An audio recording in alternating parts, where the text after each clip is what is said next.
On March 13th, 2015, in competitive Generation 6 Pokemon, Scald was so controversial in the UU tier, so potentially overpowered that the UU tier held a no Scald UU ladder, a preliminary ladder running at the same time as the regular UU ladder, where people could see if UU was better with or without Scald. But we're talking about Scald here. What was so bad about it? First things first, what is Scald? Scald is an 80 base power water type move that has a 30% chance to burn, which is quite high. It's important to note that Scald's distribution is very good. Many Pokemon can learn Scald, including most water types. Additionally, before Generation 7, burn damage was 12%, not 6%. This is a big difference because it out-damages leftovers. Even special attackers who do not care about burn weakening physical attacks do care about losing 12% each turn. But burn has done 12% for many generations, and Scald was introduced in Generation 5. Why was Scald so much of a problem in only Generation 6 UU? Generation 6 UU had a lot of water types. Now the reason for this could be an entire video in and of itself, but in particular there were many bulky water types like Alomomola, Empoleon, Milotic, Suicune, Swampert, Tentacruel, Slowking, and sometimes Vaporeon. Water types already have a good defensive typing, but these Pokemon had good bulk to defend themselves too. And this is where Scald comes in. These bulky water types can spam Scald fishing for burn chances. The problem is twofold. One is straight up burn fishing. Scald is everywhere, and undeniably because Scald is on every team, games will come down to fishing for a burn and snatching victory off a 30% chance. This was one of the reasons Scald was considered an issue.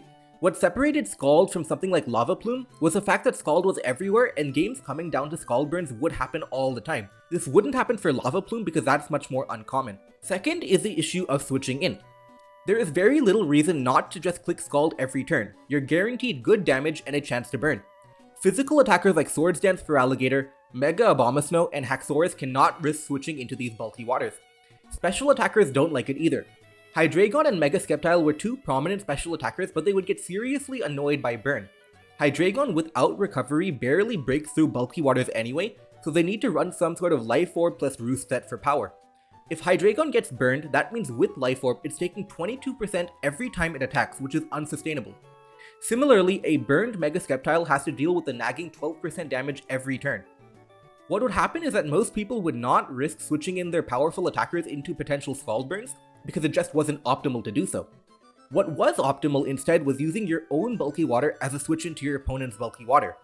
Then it became a game of seeing who would burn first with Scald. Whoever burns first would win the 1v1 and force a switch out. This was a far better outcome than risking your attacking Pokemon on a Scald burn. Any Swords Dance sweeper basically had to run a Lumberry, and Vaporeon and Seismitoad, two Pokemon with Water Absorb, were very mediocre Pokemon in general. The bottom line was ultimately that many games would come down to bulky water Pokemon spamming Scald, and dealing with it was very tough, and that's why they wanted to ban Scald. But why a no Scald ladder? Why not a suspect test with a vote? The truth is that suspecting Scald is a big deal with big implications. Are you really going to suspect a base 80 power move with a 30% chance to burn? They decided to have a preliminary ladder first, basically to see the difference between UU and no Scald UU. If things went as planned and people really loved no Scald UU, then they could move forward with a proper suspect test with a proper vote. And what happened to that no Scald UU ladder?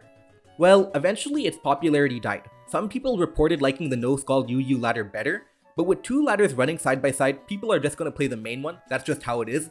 There wasn't enough activity or support to move ahead with a potential Scald suspect, and the movement fizzled out and finally died on March 31st, 2015.